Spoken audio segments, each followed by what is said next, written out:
back another Sunday on the political spectrum. We're on our Black Media Network. I'm Robert. Nothing but you out and about. I am out and about. I just had to stop to the bank to grab some cash. But no, not getting in trouble. Not getting in trouble today. No.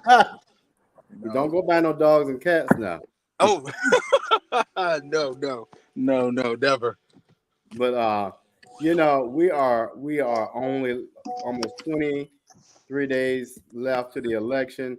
We want to open up though with our first couple of thoughts before we hop into that, because I think that's the hot topic.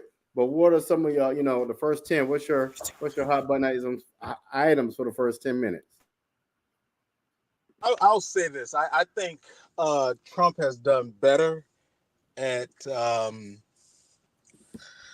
managing himself and managing his campaign and not going off script. So he's doing a lot better than he was in late August and September. So things are moving in the right direction if you're on the Republican side. For Harris, I would say there's starting to be some bumps in the road, some cracks in her campaign messaging. The one thing that did really upset me this week was to hear from our former president, Barack Obama. Why did that upset you, though? Well, it upset me for him to automatically assume that the reason that black men, since that's what he was focusing on, the reason that black men are not supporting Harris is because she's a woman. Now, I'm not naive. There are some people, I will say, that has that mindset, but I think it's much bigger than that. And it's also it's an insult to a lot of black men when they are looking at their own personal finances and economics. They're looking at what's best for them and their family. And unfortunately, these last 4 years or past 3 years and a half, they haven't been doing well as they were when Trump was president. So Barack Obama can come down from the heavens and tell black men to go vote for Harris, but they don't want to. And I think what you should do, instead of trying to tell them to go out and vote for Harris, is try to figure out why don't they want to support Harris? Because this is a really bigger movement than just Harris. A lot of black men and Hispanic men and men in general are leaving the Democratic Party. And I think the Democratic Party needs to sit back and try to understand why is that. And really that trend has been starting since 2016 till present. Well, so our viewers know what you're speaking of. I'm just going to play a news clip from CBS News that may, I think they've tapped into his. Right now, we want to turn to the upcoming election. Former President Barack Obama spent yesterday on the campaign trail in the swing state, the battleground state of Pennsylvania. And he delivered a blunt message to black men about why he believes they should be supporting Vice President Kamala Harris over Donald Trump. And on the other side, you have someone who has consistently shown disregard, not just for the communities, but for you as a person. And you're thinking about sitting out, and you're coming up with all kinds of reasons and excuses.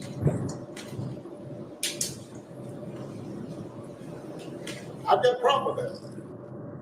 CBS News campaign reporter Torian Small is following both the Harris and Trump campaigns. You see him there in our D.C. bureau. We heard that Obama pause as he speaks. What's the significance of what we've just witnessed? Does the former president still have the same influence with the voters? And I'm wondering why he's being critical of black men when in the previous elections, both black men and women voted for the Democratic candidate overwhelmingly.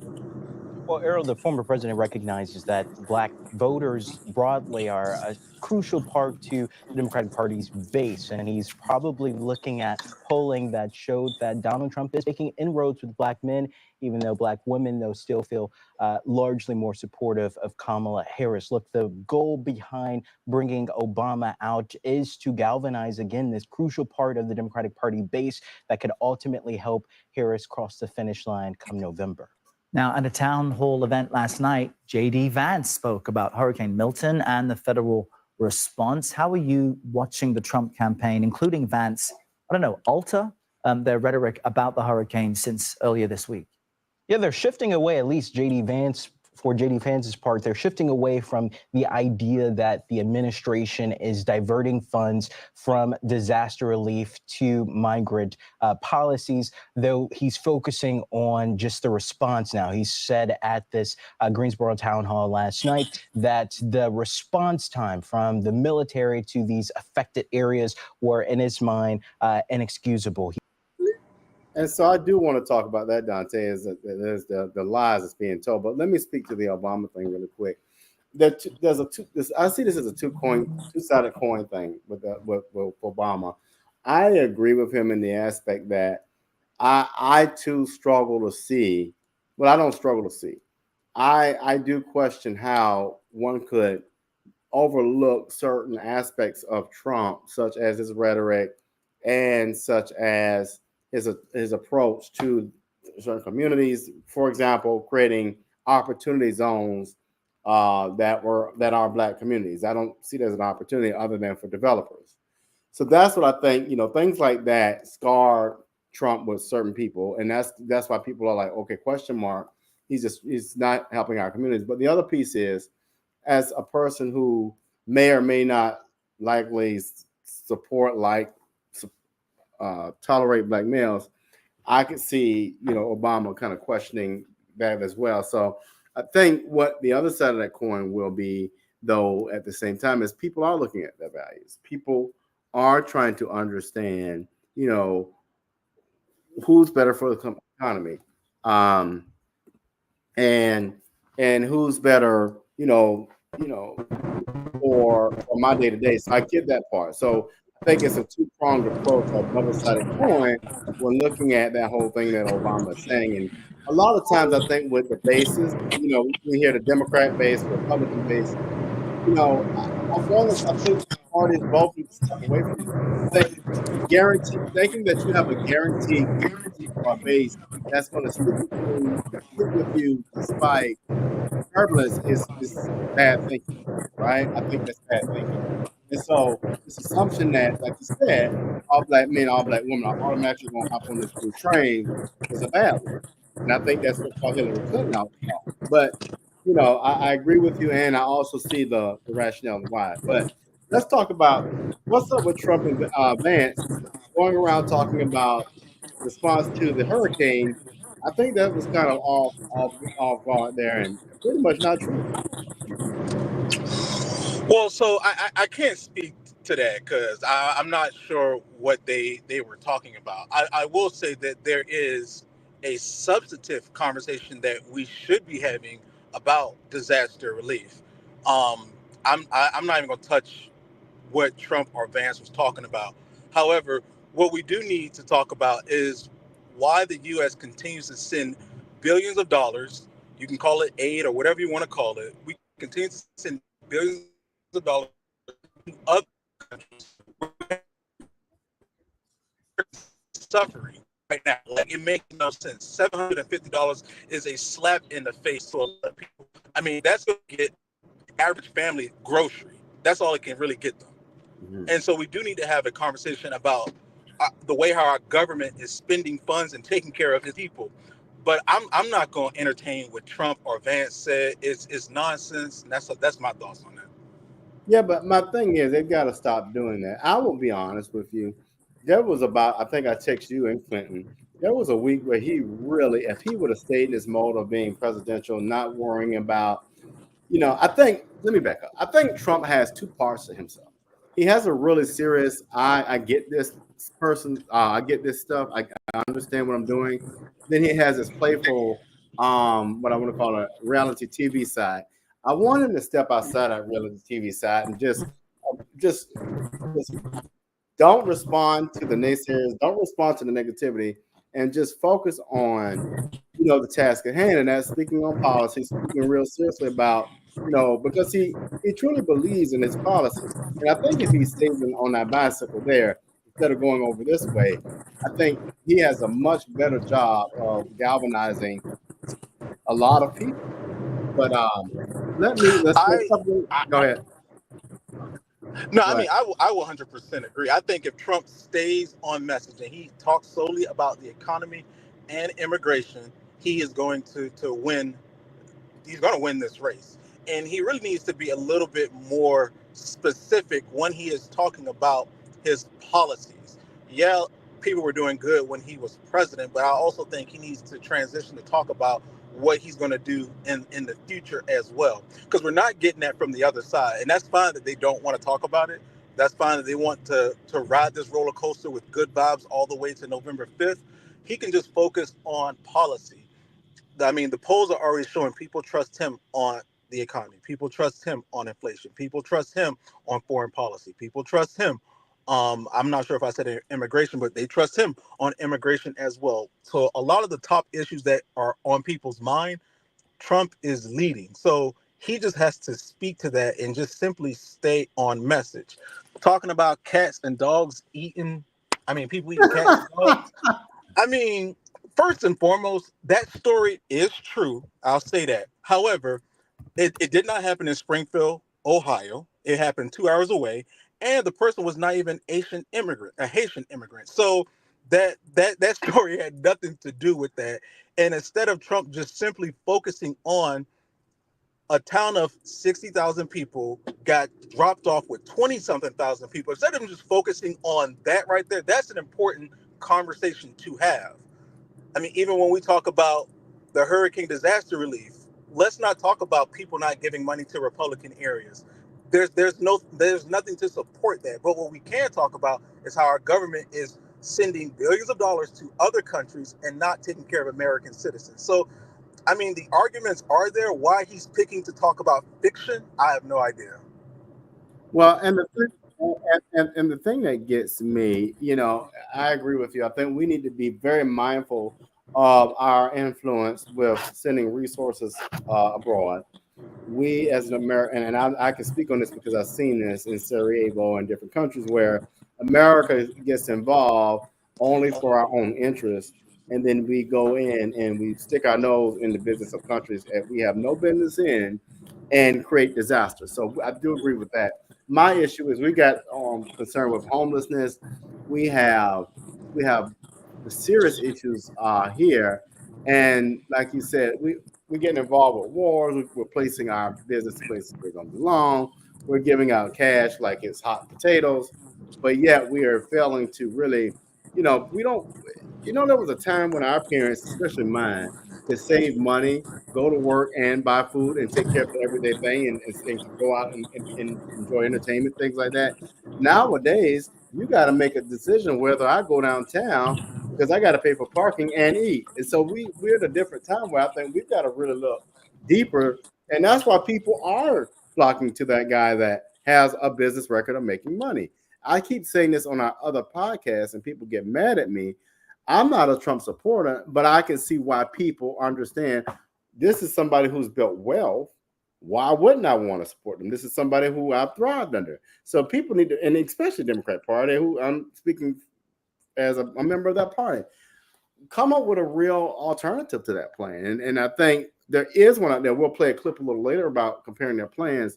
But we're going to step away for a break. And can we also, one thing I want to say, I do want to go back to Barack Obama. That comment that he said about Trump degrading black men, again, that statement is taken and ran with it. Because let's all think about this. When Trump said something about Central Park 5, after that happened, Jesse Jackson still worked with him. Al Sharpton still worked with him. A lot of black leaders still did business with Donald Trump. A lot of entertainers still did business with Donald Trump after he was putting down black people, or he didn't want black and brown people in his rooms or his buildings or whatever the case may be. But a lot of these people still did business. A lot of these people still did business with Donald Trump. So these arguments, honestly, black men are so smart that we're looking past a lot of these arguments that a lot of y'all said in 2015, and none of this shit came to fruition. Excuse my language. Well, it's fine. I like I said earlier, I get both sides of it. I'm the way I vote, and we could talk about values and voting. We'll talk about. I just want to say this really quick. The way I personally vote is, and a lot of people don't get this, but I have to think about people outside of just my sphere, right? So when I'm voting, I'm thinking about, the lady next door, the mom with the single mom who didn't have access to privilege to get certain resources in life. And so now working 2 or 3 jobs with the child. I think beyond just myself and what's in front of me. But again, like I said, I can understand people who may have a different set of values and how they vote. But we have a comment here for you, but we're going to step away for a moment, share a few things, and then we'll be right back. Join us for an unforgettable Caribbean cruise. Attention everyone, are you ready for a summer escape? Our Black Media Network invites you to an incredible Caribbean cruise from June 16th to June 20th, 2025. Whether you're bringing your partner or connecting with family and friends, this is the perfect getaway. Here's what you can look forward to. Monday, we set sail for the Port Carnival, Orlando, Florida. The adventure begins. Tuesday, enjoy a fun day at the sea. Relax and take part in exciting onboard activity. Wednesday, discover the beauty of Grand Turk. Immerse yourself in the island of culture and scenery. Thursday, another fun day at the sea. More time to mingle with you and your boo. Friday, explore the stunning shores of the Bahamas. Experience paradise firsthand. And last but not least, Saturday, we return to the Port Carnival, bringing back cherished memories. This cruise is your chance to engage with your favorite show host, your spouse, and make valuable connections and ignite meaningful conversations. Don't miss out on this incredible opportunity. For more information, reach out to our staff or any show host and email at getgoingtravelagency@gmail.com. Once again, that's getgoingtravelagency@gmail.com. Secure your spot today and get ready for a remarkable summer experience. You can learn more information at rblackmedia.com. Once again, that's rblackmedia.com.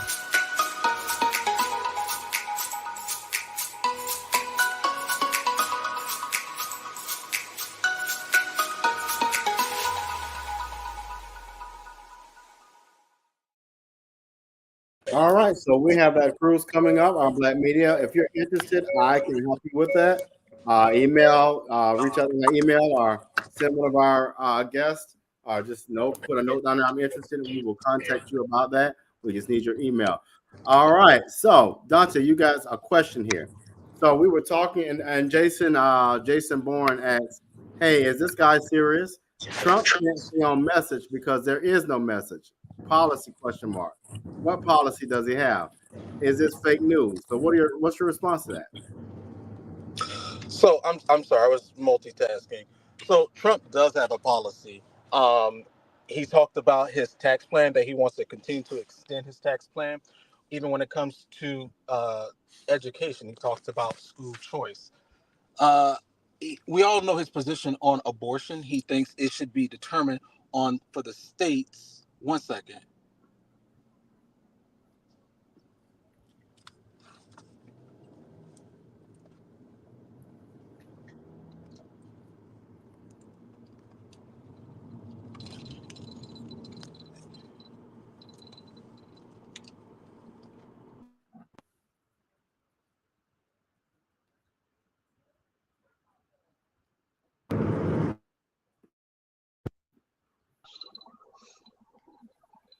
Okay. You all good? Bobby? Can you hear? Oh, there we go. Okay. But yeah, so if you go ahead and finish your response. We know his stance on abortion. Not abortion, but immigration. He basically wants to send everybody that's illegal in our country back to their home country. When we talk about fake news, I think the fake news is really coming out of CNN, MSNBC, and ABC, who continues to put a woman on a high pedestal who hasn't even discussed any of her own policies. She's doing a copy and paste from the guy who nobody wanted. Well, let's take a moment here. I think our next podcast should be on immigration. I think that's a hot topic. But let me dive a little closer. Speaking of immigration, Speaking of immigration, and also speaking of fake news, thank God for 60 Minutes, who actually challenged our vice president on her administration's current policy on immigration. He's the only one who did not allow her to slide past it because she continues to lie as our individual just questioned Trump, but she continues to lie about the whole history of immigration when it comes to the Biden. So it is fake to say that Trump stopped the Senate from passing this bill that happened this year. The influx of immigration actually increased in 2021. The House of Representatives actually in 2023 under Republicans put a immigration bill and it passed the House. It's actually sitting and waiting for the Senate to pick it up, but the Senate, Chuck Schumer, a Democrat, has not yet picked that bill up. They actually wait till 2024 to put an executive order in place to stop the influxion of immigrants coming into our country. Well, you could have just left what Trump had in place, as they have left Trump's tariffs on China in place. They could have left his immigration policy in place as well. So we can have a substantive conversation about Trump. And when we talk about facts, let it be about facts and not about personal feelings and derangement syndrome that you have against Trump. Well, I and Jason put a thing, why would we do a show on immigration? Because we need to talk about the issues. I personally believe when it comes to immigration, there needs to be a broader conversation. Neither side is correct, and we're not going to talk about it tonight. Neither side has the answer to immigration. If we want the answer to immigration, then white men should have never stole a damn country in the first place and brought us over here. Let's just be real about it. Immigration shouldn't even be a conversation when the Native Americans ain't even at the table. So let's be for real about it. But we're not going to go there. Let's talk about let's play this clip really quick, because I do want to do a deeper dive into some of the the conversation around taxes and economics. Here we go. Here's a question for you as you listen to these presidential candidates make their promises. What's more important to you, personality or pocketbook issues? Because that answer may well determine the result of this election. All that talk about joy and good vibes from last week notwithstanding, a new poll shows that the economy is a major issue for 83% of likely voters. The price of things, housing, taxes, may be what ultimately tips the scales toward the winning candidate. And the voters are not too hot on the economy right now, with more than 60% rating the economy as bad. Further storm clouds for Harris, many voters do not believe that the price of goods will go down if she wins. It's bad enough that the dollar doesn't go as far as it did just 4 years ago. Add to that the distinct possibility that taxpayers may have fewer of those diluted dollars to spend. That's because the Trump tax cuts are sunsetting at the end of next year. And if no action is taken by the president, whomever he or she is, or Congress, the Tax Foundation estimates that 62% of households will see a tax increase. As a result, the candidates are starting to unveil their tax plans. Trump wants to keep the tax cuts and even reduce the corporate tax rate further. Harris wants to raise taxes on the wealthiest Americans and on big corporations. Joining us now is News Nation's Joe Khalil to break down all these plans. Break it down for us, Joe. Explain it out. Yeah, well, look, the economy is always going to be an important issue for voters, right, Elizabeth? But the reason that the campaigns are heating up their talk about their own economic plans now is that we actually have some concrete plans. The Harris campaign releasing bits and pieces of their economic vision. We know what Donald Trump's plan is going to be. So now they're messaging both. And we're already seeing a number of ads come out from both sides just in the last 2 days, touting their own plans and ripping apart the other guys. So this is just a little bit of the brand new ad from Kamala Harris and the ad from Donald Trump. Take a listen. And prices are still too high. When I am elected president, I will make it a top priority to bring down costs. We should be doing everything we can to make it more affordable to buy a home. Everyday prices are too high. Food, rent, gas, back to school clothes. That is called Bidenomics. So with that second one, obviously, Donald Trump and his campaign trying hard to remind voters that, look, if you don't like the economy now, Kamala Harris, don't forget, is the incumbent vice president. They say prices on things like food and median house prices are all going up significantly since 2020, which is true. and he's pointing to the fact that she's in office. On the other side, Harris is making the argument, who do you fight for? That's been her mantra, and she points to her tax plan, raising taxes on the top 1% in corporations, while Donald Trump's doing the opposite. So those are the competing visions, the competing mantras now that we're seeing consistently on the campaign trail. So here's my thing. My only thing with anybody who wants to give corporations another tax break, they've got to be out of their mind. Corporate greed is why we are dealing with poverty. Corporate greed is why we don't have the benefit. It's that stupid, idiotic bullshit that Reagan created with that trickle-down theory. That is the stupidest thing I've ever heard in my life, and we keep buying it. Why do corporations need a tax relief? The CEOs are going home with billions of dollars, while the people that sleep on the floor can barely even pay rent. Come on. So when it comes to Trump's tax plan, yes, your wealthiest individuals, they did get a tax cut, but you know who else got a tax cut? People that were making $11,000 or more a year. They also got a tax cut. I challenge everyone to take the time to go read Trump's tax plan, and hopefully our audience do that, since some of them actually took the time to go read Project 2025. But if you read Trump's tax plan, you will also notice that he did give a child tax credit. You would also know that he lifted the Obama's administration tax, which was if you didn't have the healthcare plan, you got taxed. Trump tax plan lifted that. Trump tax plan also created a 7-tier tax bracket. Your top earners were 7, your low earners were number 1. So number 1 and number 6 did not get a tax cut, but everybody else within those brackets, 2, 3, 4, 5, and 7 got a tax cut. Again, if you made over $11,000 a year, you got a tax cut thanks to Donald Trump. When we talk about corporations, I'm all about made in America, keeping businesses in America. So whatever incentives that we have to do to keep businesses in America, I think that's what we should be doing.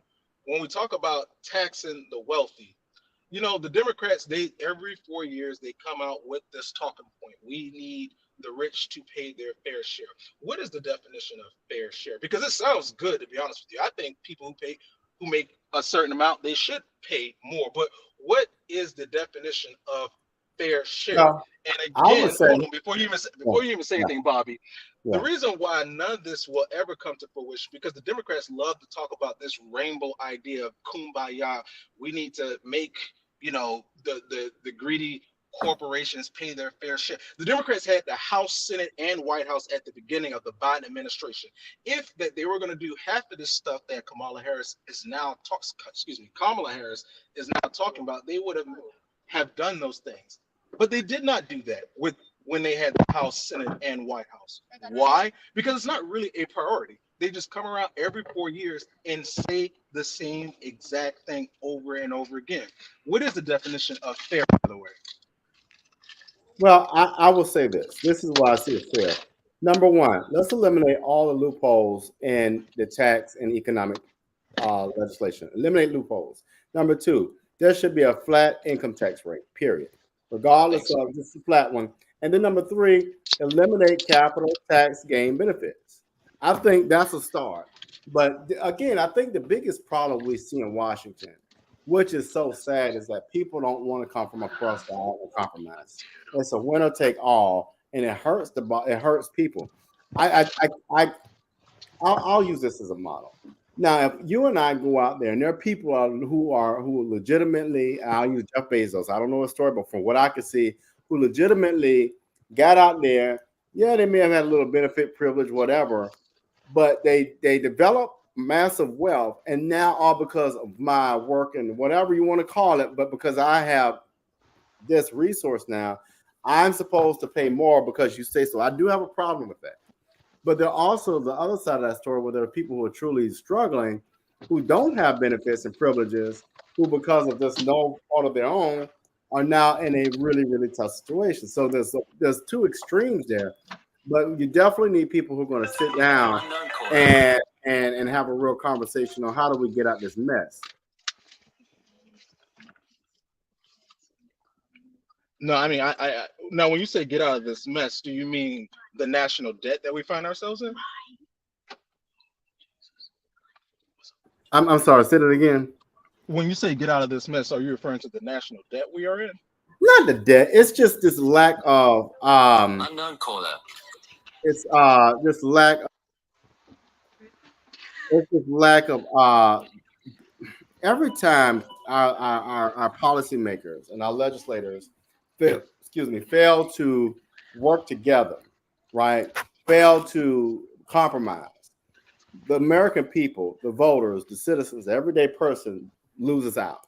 That's the mess. And it's time out really for who's going to win and lose. And people who we send it to Congress need to really, really think hard about, I think you said it earlier, there's this whole conversation around, well, Donald Trump is out here, is persuading people not to pass. That's even if it's true or false, that's not how things need to be working. A lot of folks want, and I'm talking about bases, why people are losing, individuals in each party is because folks want to be independent now. I'm not going to subscribe to a party because you don't subscribe to my values. So the mess is seeing everyday Americans lose because we have politicians that don't want to work together. Yeah, I mean, I definitely agree. They don't want to work together, and half of them, they go in, making less than, let's say, $200,000, but then they come out as millionaires. Right. And people like you and I, who it's hard to say, we still struggling, but we're going to step away for another break. After the break, we're going to play a clip and get your response to that. Here we go. Hey there. Are you ready to amplify your voice and embrace your passion? Tune in to Our Black Media Network, where community comes first and every story matters. We're here 24/7, delivering powerful content on everything from financial literacy to the latest in sports and mental health. We are unapologetically real, reflecting the heartbeat of our community with programs that inspire, empower, and drive change. Join us on all major media platforms to celebrate our unique voices and advocate for the change we want to see. With over 50K monthly viewers, our network is your go-to destination for authentic, engaging content. Be a part of the movement. Be a part of the change. Tune in to Our Black Media Network today and let your voice be heard.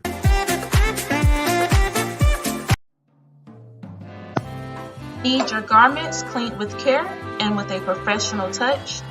Then bring them to One Price Cleaners in Garden City at the Old Farmers Market on Highway 80. Service you can count on.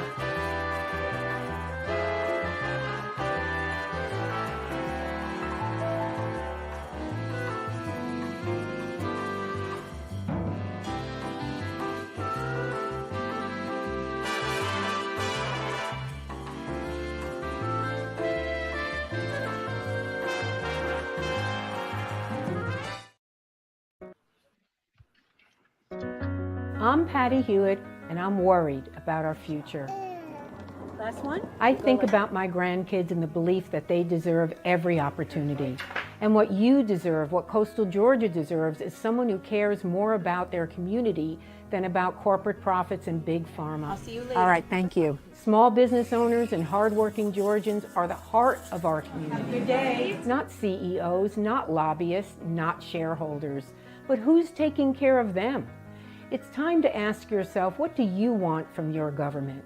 This is our year to stand up against what we know is wrong. No more DC politicians invading our home life. No more racism that kills dreams and spreads violence.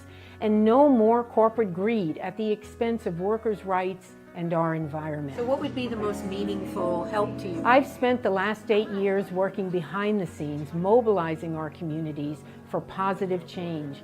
And while that is really important work, I can't stand by and allow the same tired politicians to run this country, the same ones who've neglected the real needs of Georgians. I'm ready to take our seat in Congress so I can fight for you and your families. I vote for you. Thank you, my darling. I love you. This isn't about party lines. This is about voting for a better future for more Georgians. Enough is enough.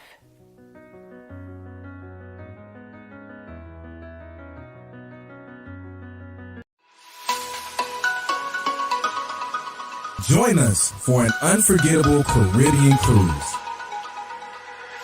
Attention everyone, are you ready for a summer escape? Our Black Media Network invites you to an incredible Caribbean cruise from June 16th to June 20th, 2025. Whether you're bringing your partner or connecting with family and friends, this is the perfect getaway. Here's what you can look forward to. Monday, we set sail for the Port Carnival, Orlando, Florida. The adventure begins. Tuesday, enjoy a fun day at the sea. Relax and take part in exciting onboard activities. Wednesday, discover the beauty of Grand Turk. Immerse yourself in the island of culture and scenery. Thursday, another fun day at the sea. More time to mingle with you and your boo. Friday, explore the stunning shores of the Bahamas. Experience paradise firsthand. And last but not least, Saturday, we return to the Port Carnival, bringing back cherished memories. This cruise is your chance to engage with your favorite show host, your spouse, and make valuable connections and ignite meaningful conversations. Don't miss out on this incredible opportunity. For more information, reach out to our staff or any show host and email at getgoingtravelagency@gmail.com. Once again, that's getgoingtravelagency@gmail.com. Secure your spot today and get ready for a remarkable summer experience. You can learn more information at rblackmedia.com. Once again, that's rblackmedia.com.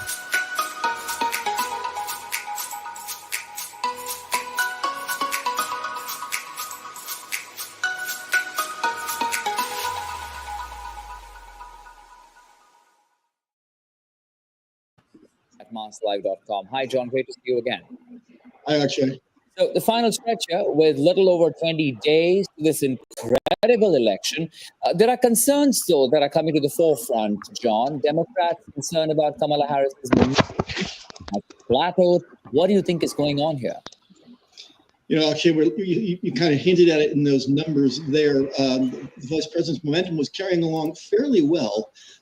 Then, strangely, they sort of moved to the sidelines for a couple of weeks, lost a bit of the head of steam they had, realized that, are back out there now. And, you know, what we saw in that piece of tape at the beginning of this segment is that now it's all about turnout. They're now out there rallying key blocks of voters, trying to, you know, at least, if not fall behind, but at least keep this very much tight polling edge that they have.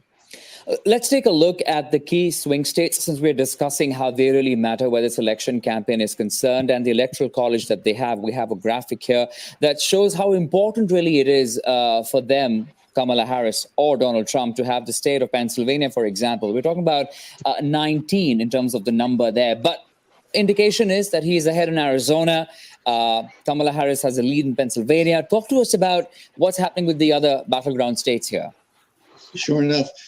Pennsylvania, you can't overstate the importance there. Actually, 19 electoral votes. That is the biggest prize on the map this campaign cycle. There is no pathway to the White House without it. You see Michigan there with its 15 electoral votes. Wisconsin, I believe, had 10. All of those states vitally important, the so-called blue wall. The Democrats have to hold those states and then pick up a couple of others. Perhaps North Carolina, where the former president was up by just 1%. And so basically it's still a tight race. I think what's interesting to me is to see how both of them are campaigning in those blue wall states, right?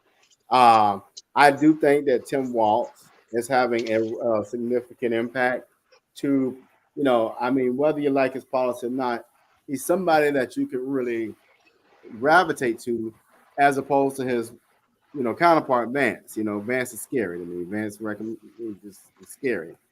But I think the way they're campaigning is interesting. I think, you know, the conversation in those spaces and across America, to me, is what I'm saying is, how are you going to impact the everyday cost of living? How are you going to make sure that I'm getting a fair wage? On one half, you got one person who people believe can do it through policy, and on the other hand, you got somebody who's fought these big industries and is not in this anti-corporation. So you really have an interesting conversation out there. That I mean, what are your thoughts on all of that? Well, I mean, I think this is going to be neck and neck. And I mean, looking at the polls right now, one day or 1 week, Trump might be up. The next day or week, Harris might be up. So it's going to go back and forward. You know, I think both campaigns right now have to get out their base and then persuade independents or undecided voters or people that's still on the fence, you know, why they would be a better choice. You know, just Trump, again, has to stay on message. And Harris, I mean, she has to show how she is different from Joe Biden. And I don't think she has distinguished herself yet. Biden's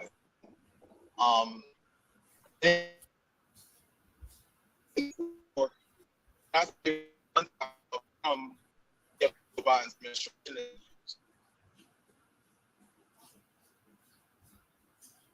I think he's going out. Current administration. So she can bring out all her high-profile celebrities. She still has to show and explain how she will be a different person from Biden. And again, if Trump just stays on message and solely talk about the economy, solely talk about inflation, solely talk about the failures of the current administration without the name calling or adding in his ad libs, if he focus on that, this is his election to win. Well, let me ask you this really quick, because I don't want to talk about the right to choose tonight. But what are your thoughts, really quick? And this is a new one, that Melania, Trump's wife, comes out totally against and does a commercial totally against his policy on right to choose. That was kind of weird. I don't think that's weird. I mean, she has her own brain, and she made a decision that she believes in. I mean, it is okay for her to believe differently from her husband. As much as people like to think that Republicans all think the same way, newsflash, we don't. I mean, y'all not like one big I think some states have gone too far right when it comes to abortion. I mean, she's not one in there making any policy decisions, so it doesn't matter. And I think what I'm hearing too is what you're offering, and I wish more people would have legitimate conversations around these issues. I mean, we have two candidates out there that you're not going to get all of what you want in this bag of candy, and I think that's what we fail to realize in these elections. One, all elections are local, so the presidential election really is just about the face of the country and who's going to set the tone on the way we go as far as policy and how that goes. And so I want us to demonstrate, as we have modeled on many of our shows, that people need to have these conversations. Just because a person identifies as a Black Republican does not mean that they're these mean, evil people. They just have very different views and values when it goes to day-to-day living and who they see as the face of the country. So I just want to put that out there, because what we're seeing now are people angry, mad. Yeah, like Mark Robertson. I hope he loses his race. Who is that? The guy in Carolina? I said, like Mark, yeah, the guy in North Carolina. I hope he loses his race. So that's just my personal opinion. Why are you not in his corner? Have you never been in his corner? Well, I enjoyed listening to him speak, but until he either sues the people who said that story about him is true, unless he sues them or come out and admit to it, I can't get behind him. I mean, he calls himself a black Nazi. That I can't. That is odd. But two things with that. I'm glad you brought that up, and then we'll do our final clip. Two things with that. One, whoever was on that porn site looking to find information, that's my big question mark. But number two, why do we even care that he was on a porn site? Like all of us are just white angels in these jackets, and we've never done anything before that was questionable. But three, one hasn't been illegal to be on a porn site before. Who doesn't if you're in, let's just be real. If we're in a situation where you're having fun or you're doing things with people, whatever that may be, things happen. And so to me, it was like that was foul. I dislike when people go digging for stuff and think they have something and you really don't, but you're going to exploit this person just because. So anyway, but I mean, but to go back to Melania Trump, I'm actually happy that she's out there doing, more interviews right now, and really letting people know how she really feels. I think just to go ahead and kill the fake rumors that her and Trump are on the verge of splitting up. If they were, who gives a damn? I just want people to focus. But let's play this final clip and look at some of what the undecided voters are thinking, and then we'll close out. One word to describe what you saw, Lynn. Well, it's 4 words. Same old, same old. Manipulative. Lies on both sides. Is there anything you heard here that you thought, oh yeah, I could go for that policy. I could stand with that candidate? Not really. For me, I think Kamala had a good debate. I feel more favorably towards her than to Donald, but I'm still not sure. Not 100%. The two of you women reacted very strongly when Harris was talking about abortion. What was your thought on that? What was it about that part of the debate that struck you? His misinformation. He sensationalized just so much. When he was talking he about does it because that is what his supporters want to hear. And it really impacts who people like us, if we choose to vote for him or not, because we know you are lying. What's your takeaway on the immigration portion of the debate? As usual, Donald goes from 0 to 60 in a heartbeat. Yes, we have an immigration problem. Not all immigrants are eating dogs in suburban counties. I think we need to control who comes into our country. We need immigration of people legally in ways where we can vet them, background check them. But we can't just say the border shut down, no one can come here. Vice President Harris said, appealing to undecided voters just like you guys, there's a place for you here. We can end the chaos. Does that appeal to you? To an extent, yes. And I really, really want to like her so much. Like, I do like her. I do. Is there a but? There is a but, because one, I don't think that she has actual policies that are going to be effective. I don't think that either one of them is right for the country. I really don't. When Vice President Harris was talking about race in this country and said the American people want better than this, was that something that resonated with you, Andrew? I don't want it to be about race. To me, it's about what you can do, how well you can do it. Underneath the not so thin veneer of Donald Trump, I think he's a racist, somewhat of a bigot. I think that sounds like someone, Lynn, who cannot possibly vote for Donald Trump. I know. It comes down to, do you vote your pocketbook or do you vote your morals? And what she was saying there is her morals are telling her to vote for Kamala Harris, but her pocketbook is telling her to vote for Donald Trump, and she's very conflicted. Interesting. What surprised you the most about this conversation? I guess just how undecided they are. In a sea of people in Bucks County and across the country, frankly, who have made up their minds and are very, very decided, it was actually hard to find people who are undecided, but we strategically wanted to talk to those people because that's who the candidates are trying to reach. And they really are extremely torn, despite a lot of talk of policy last night. Thanks for watching. Stay updated about breaking news and top stories on the NBC News app or follow us on social media. Okay, so we heard that from NBC. They were interviewing undecided voters. What's your reaction to that? I think people just would have to make a decision that's best for them at the end of the day.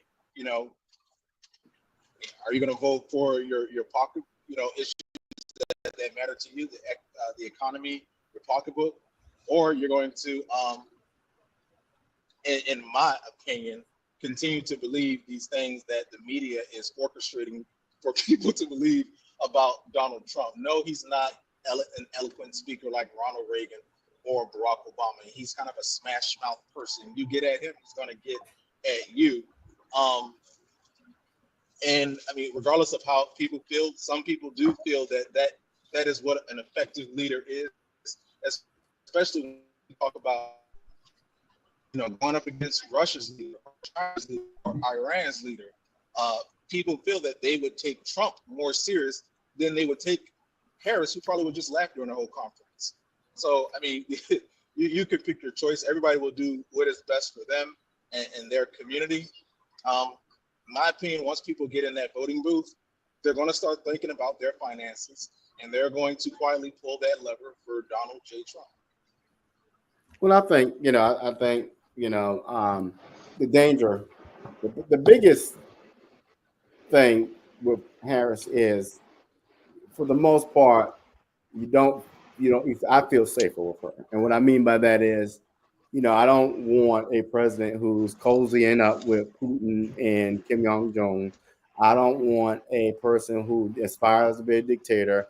And I definitely don't want somebody who, when your top military brass says, hey, this guy's a problem, he's a problem. Let's just say he's a problem.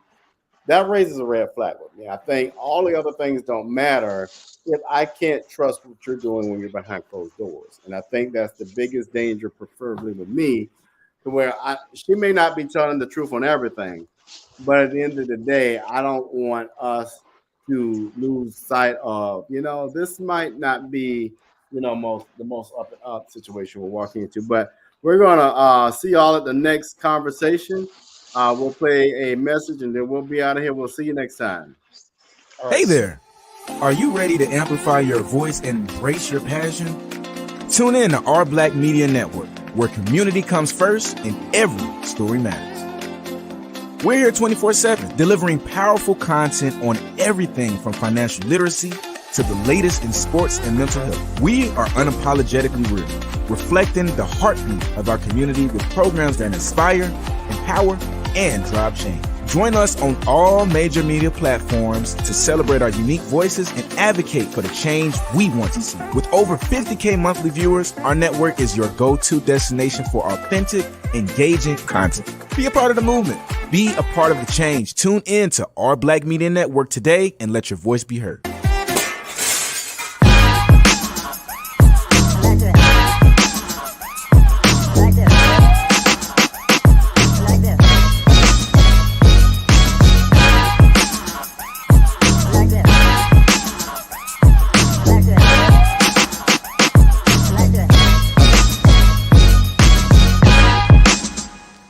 I